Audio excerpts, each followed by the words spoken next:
This is CHRYSALIS. Part 3.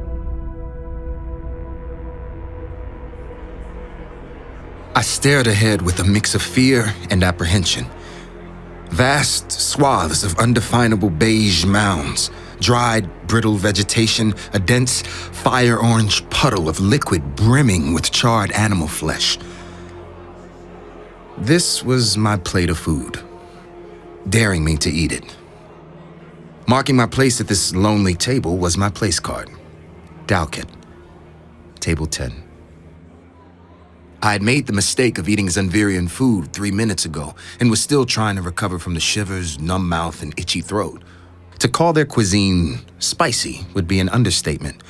No, Raisin sauce was spicy.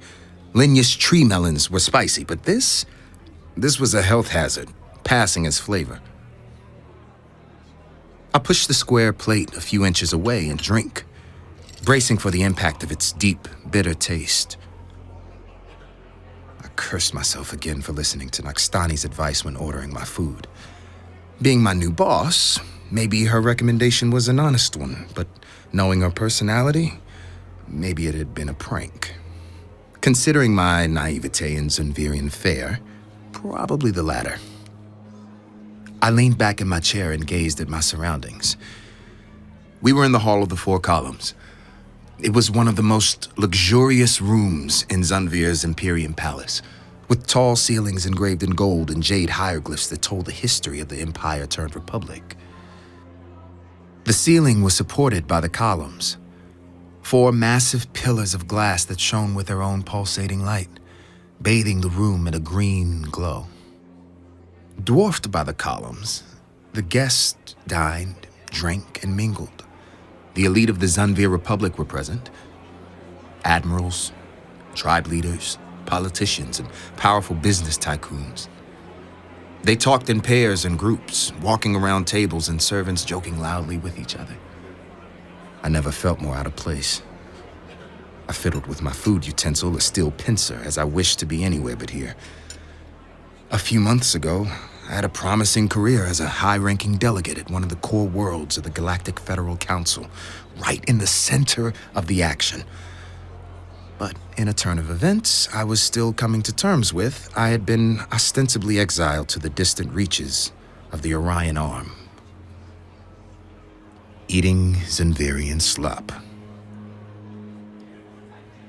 I scanned the guests and spotted my boss among them, Nakstani. She was at the center of a conversation, confidently talking to the Emperor himself. Ambassador Nakstani of the Galactic Federal Council was an odd piece. Like me, she was Sanxian, coming from one of the oldest worlds in the Galactic Council, a lush and peaceful agrarian planet sustained mostly by tourism. Sanxians were nimble beings of thin bodies, large eyes, and smooth, silvery skins, known for being polite and diligent. Where I myself was a good example of that stereotype, my boss was anything but. Nakstani acted like she was a local herself, laughing with intensity, slapping the shoulders of whomever she was talking to, drinking and sampling anything put before her. At first, I found the contrast between her boisterous behavior and her delicate looks to be problematic. But as a representative of the council, Nakstani used it to her advantage. She might not have commanded a fleet like some of the admirals in the room, but she certainly commanded their respect. She bowed to the Emperor and walked back to our table. She slid onto the seat beside me and eyed the discarded plate. Hey, aren't you gonna eat that? No. In fact, I suspect the sauce might be laced with some sort of hallucinogenic. Yeah, I think it is. Really? Really? How can you eat that? That's not that bad. Besides, nobody's gonna tell you their secrets if you aren't willing to try their food first. All right, what is it? What? Come on, spill it. I thought you wanted this position, to be here, an assistant ambassador, but obviously there's something you don't like, so speak up. I disliked the brashness of her question. Ambassadors were supposed to be tactful and discreet. So I responded in kind with a brash answer. There weren't many ways in which I could be further punished for my brutal honesty. It wasn't like I could be transferred to a less pleasant post. Okay, look, yes, I did want the assistant position, just not here. I applied to Niatin Prime, but it seems someone upstairs wanted to punish me. You think you were punished? Well, yes, sure. What other reason would they want to send me here as far away into the periphery as possible? Oh, you are such a fool. They sent you here because I asked for you. Wait, what? You did... Why? Because I read your examination essay, the one where you talked about making a difference, because I thought you wanted to be somewhere important. I was going somewhere important, like the core worlds, not here. Oh, I see. Niatin Prime? Well, yes. Yes, Niatin Prime is where high governance is based. It's where all the grand ministers are. It's where the action is, Nakstani. Oh, nonsense. Listen to me. Niatin Prime, it's an illusion. Yes, all the bigwigs are there, all the celebrities. They get together, throw some parties, some charity fundraisers, something to stay in the limelight or to get their 10 minutes of fame. All the while, you'd just be sending their invitations. You go there, you turn into a mindless drone. Niatin Prime is where the Fifth Accords was signed, for crying out loud. Where they were signed, sure. Well, where do you think they were negotiated? It was in rooms like this. This is the frontier. This is the threshold where ideas become reality. That next war that will shape the destiny of entire worlds, that next peace treaty that will ensure the survival of a species, that next volume of our collective history, all the action starts here, in this room, right now. Actually, I think it already started. I was stunned and embarrassed. I had been handpicked, chosen by her for an important position. I had to get my head back in the game. So do you mean that the reports were true? The Xunvirian fleet is mobilizing? The Third Fleet left port 2 weeks ago. The First and Fourth both leave in 3 days.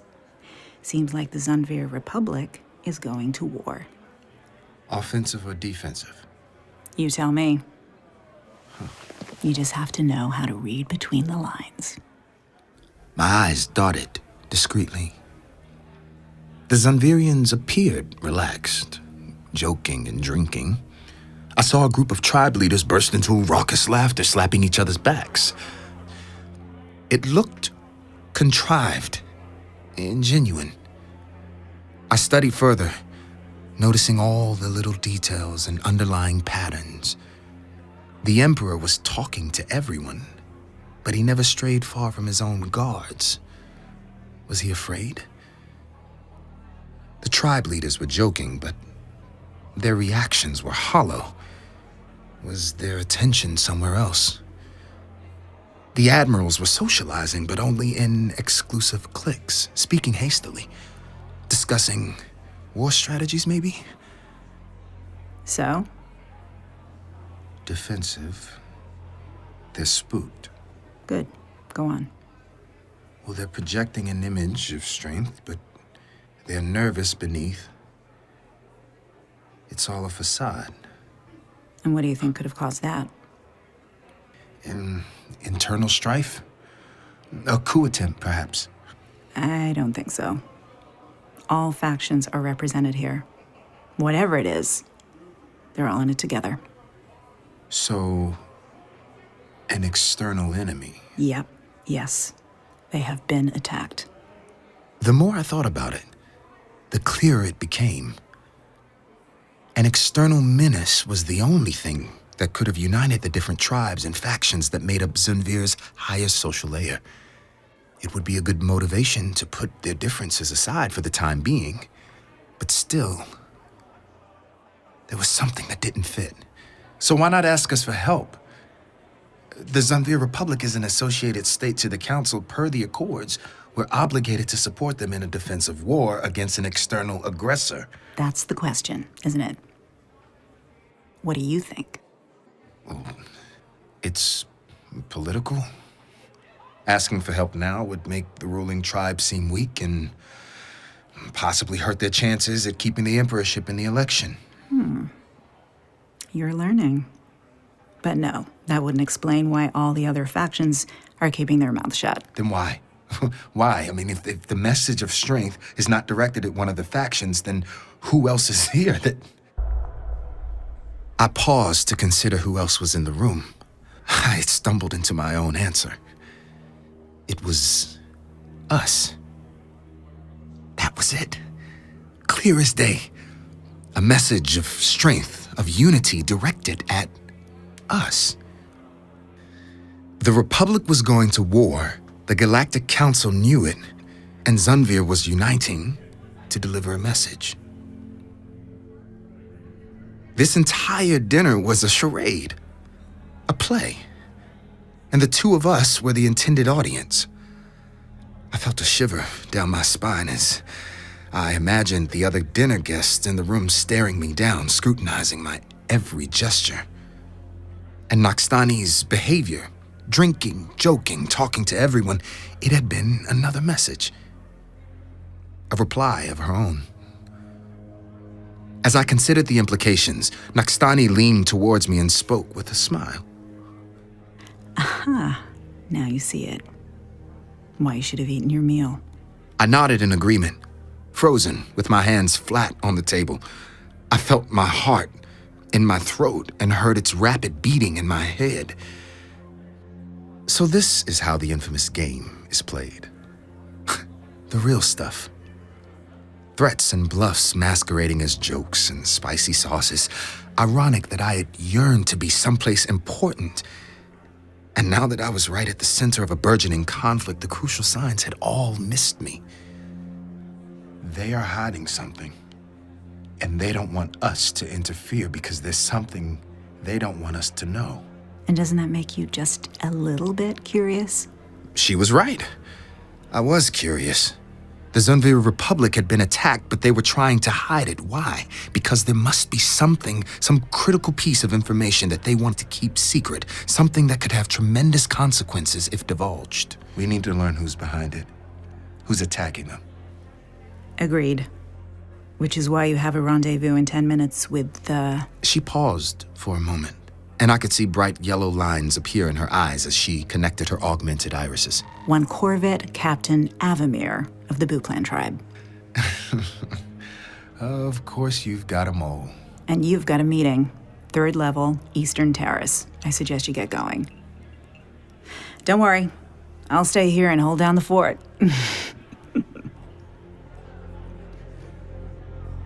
As I walked out of the hall, my legs felt stiff and my movements rigid. I concentrated on keeping a normal pace. I tried avoiding the eyes of the other guests without looking like I was shunning them. It was hard.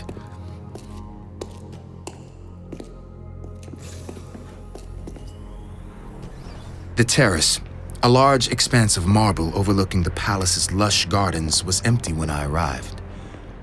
I walked past the bronze statues depicting long-dead military heroes, each with a small placard underneath telling their stories, which tribe they belonged to, which forgotten battles they had fought, entire lives summed up in 3 sentences. I now realized that the place cards at our tables were an homage to these placards. Same size, same color, same font. I paused at the edge of the balcony. Beyond the black expanse of sky, I could see the myriad city lights of the Xunvirian capital covering the horizon.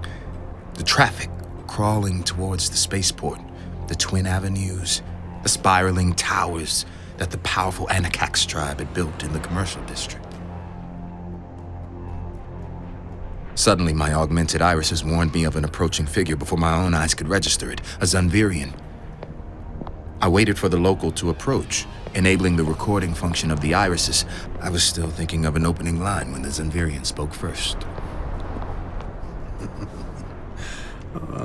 The deceptive lizard doesn't deem me worthy of her time, so she sends her minion. Corvette Captain Avamir. My name is Daoket. I'm the assistant ambassador. Nakstani sends her apologies.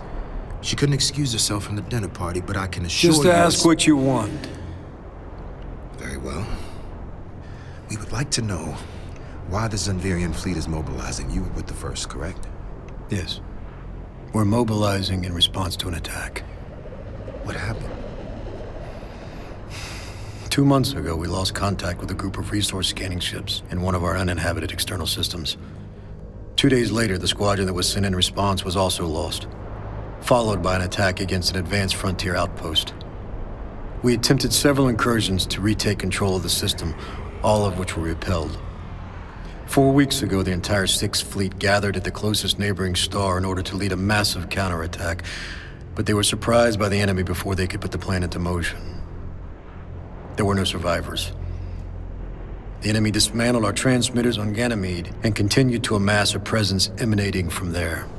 You're telling me that you've already lost a fleet, a communication hub, and a star system? No. We've lost 2 fleets and 3 systems.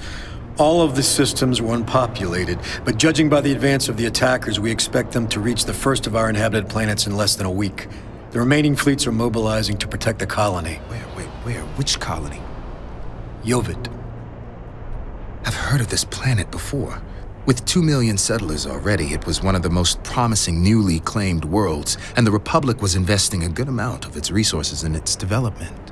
Who is attacking you, and why? You've heard of the pain proverb, yes? Pain breeds pain. We must fight the wars that our forefathers wage.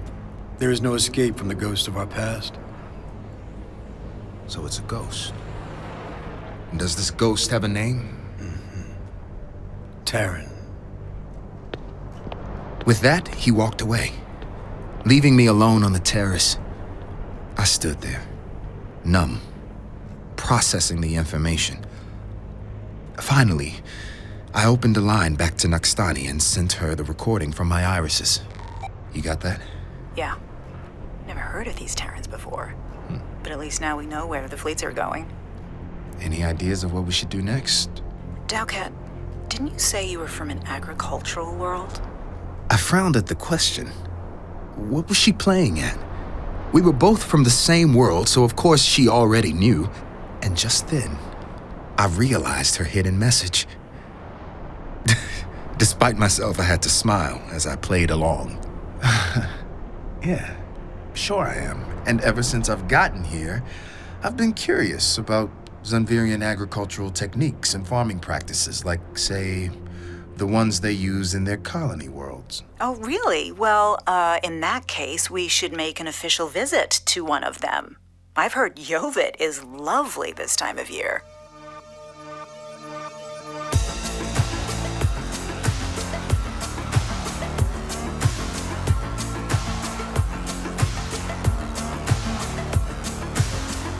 That was part 3 of Chrysalis, performed by Corey Hawkins, Toni Collette, Shea Whigham, and Matthew Wolfe, directed by Alex Kemp. Chrysalis was written by SH Serrano and adapted by Stephen Michael and Macklen Makhloghi. Chrysalis is executive produced by Corey Hawkins, executive produced by Stephen Michael, and associate produced by Sarah Newton at Gunpowder and Sky. This season is produced by Toby Lawless at Wolf at the Doors Studios. Subscribe to Dust for new sci-fi every week.